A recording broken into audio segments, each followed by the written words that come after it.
6950 6950। ये सिर्फ कोई नंबर नहीं है, ये दिन है। 11 जुलाई 2006 मुंबई की लोकल ट्रेनों में 7 धमाके होते हैं। 187 लोग मारे गए, 800 से ज्यादा घायल। इस धमाके के 6950 दिनों बाद यानी 19 साल बाद बॉम्बे हाई कोर्ट ने 12 बेगुनाहों को बरी किया है। बेगुनाह थे, हमको फंसाया गया। बता नहीं सकता कि इस बीच में 19 साल में मेरी फैमिली पे क्या गुजरा। मेरे भाई, मेरे वालिद का इंतकाल होगा, मैं उनके पैरोल पे भी जा नहीं पाया। हम चाहते हैं कि इंसाफ और भारत गवर्नमेंट सरकार ये बताना चाहे कि ओरिजिनल कल्प्रिट कौन है।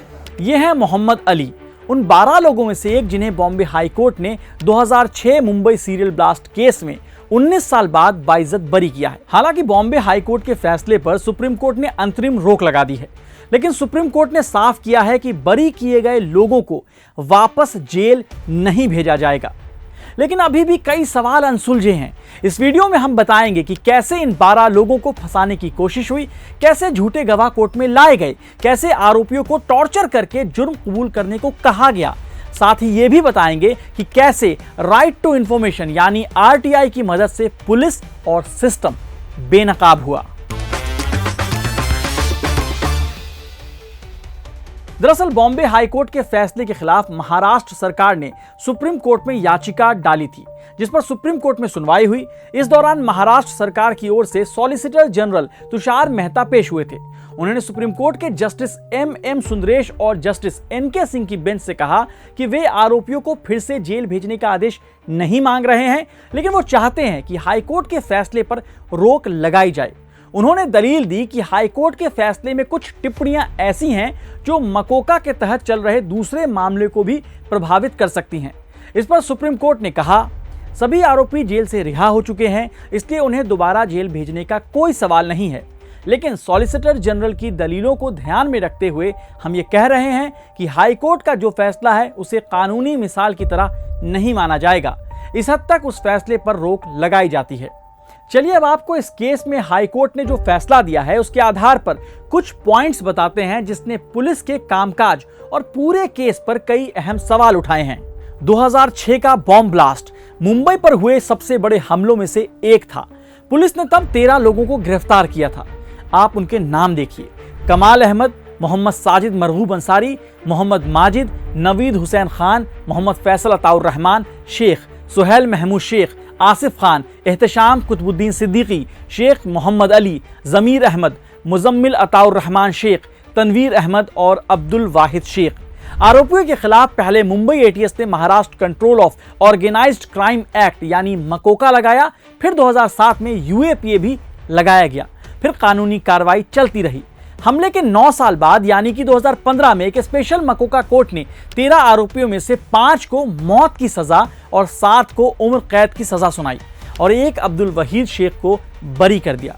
ये 12 लोग बॉम्बे हाई कोर्ट गए। हाई कोर्ट में 10 साल केस चला, फिर फैसला आया कि ये सब बेकसूर हैं। इस पूरे मामले में एक ऐसा शख्स भी था जिसने अपनी बेगुनाही की खबर सुनने से पहले ही दुनिया छोड़ दी।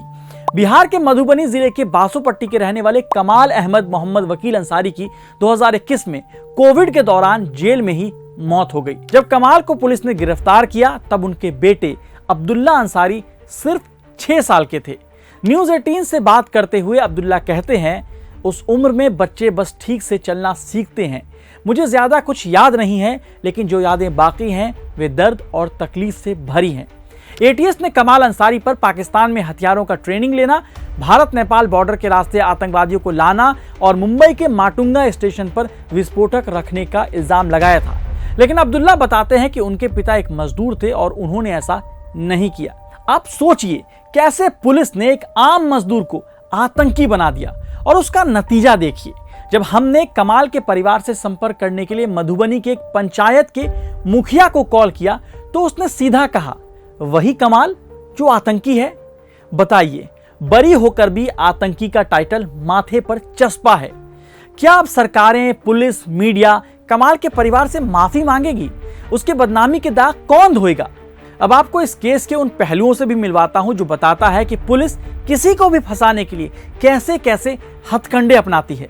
आप मिलिए गवाह नंबर 74 से। अभियोजन पक्ष की ओर से इस मामले में पेश किए गए गवाह नंबर 74। गवाह नंबर 74 ने विशेष मकोका अदालत को बताया था कि उसने 2 लोगों को काले रैगजीन बैग के साथ चर्च गेट रेलवे स्टेशन पर विरार की ट्रेन में चढ़ते हुए देखा था। उनमें से एक शख्स एहतशाम सिद्दीकी थे, जो इस्लामी किताबों के प्रिंटिंग और पब्लिशिंग का काम करते थे। गवाह की गवाही के आधार पर एहतशाम को बम लगाने वाला बताया गया, लेकिन एक आरटीआई ने इस गवाह की झूठ पकड़ ली। गवाह ने निचली अदालत को बताया कि वो ईएनटी अस्पताल में एक व्यक्ति से मिलने के बाद चर्च गेट रेलवे स्टेशन आया था और फिर एक बैंक में काम करने वाले व्यक्ति से मिलने दादर जाने वाली ट्रेन में सवार हुआ था। लेकिन एहतशाम सिद्दीकी को आरटीआई से मिली जानकारी से पता चला कि जिस अस्पताल में गवाह ने किसी से मिलने की बात कही थी, वहां उस नाम का कोई व्यक्ति था ही नहीं, और जिसे उसने बैंक में मिलने का दावा किया था वो व्यक्ति भी वहां नहीं था। अदालत ने इस गवाह को पुलिस का स्टॉक गवाह, यानी पुलिस का हर केस में इस्तेमाल होने वाला गवाह करार दिया। आरटीआई से यह भी पता चला कि एक शख्स 4 और केस में पुलिस की तरफ से गवाह है। 2015 में इसी केस में बरी हुए अब्दुल वाहिद शेख बताते हैं कि उन्होंने हर दिन 20 से 25 आरटीआई एप्लीकेशन दायर किए, जिनमें पुलिस स्टेशनों की लॉगबुक से लेकर अस्पताल के रिकॉर्ड और हर जरूरी जानकारी मांगी गई। अब देखिए, इस केस में पुलिस ने कुछ गवाह ऐसे लाए जिसने ब्लास्ट के 100 दिनों बाद आरोपियों को पहचानने की बात कही। अदालत ने सवाल उठाया कि कोई इतने लंबे समय बाद किसी व्यक्ति का चेहरा कैसे याद रख सकता है।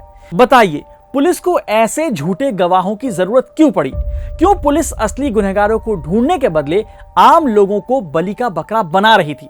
एक और इंटरेस्टिंग पॉइंट देखिए, आरोपी के स्केच बनाने में मदद करने वाले गवाह को ट्रायल के लिए बुलाया ही नहीं गया और उसे अदालत में आरोपी की पहचान करने के लिए भी नहीं कहा गया। मतलब स्केच बनवा लो और बस किसी को भी फंसा दो। इस केस का एक और लूप होल देखिए। पुलिस यानी अभियोजन पक्ष का केस ज्यादातर कबूलनामाओं पर आधारित था।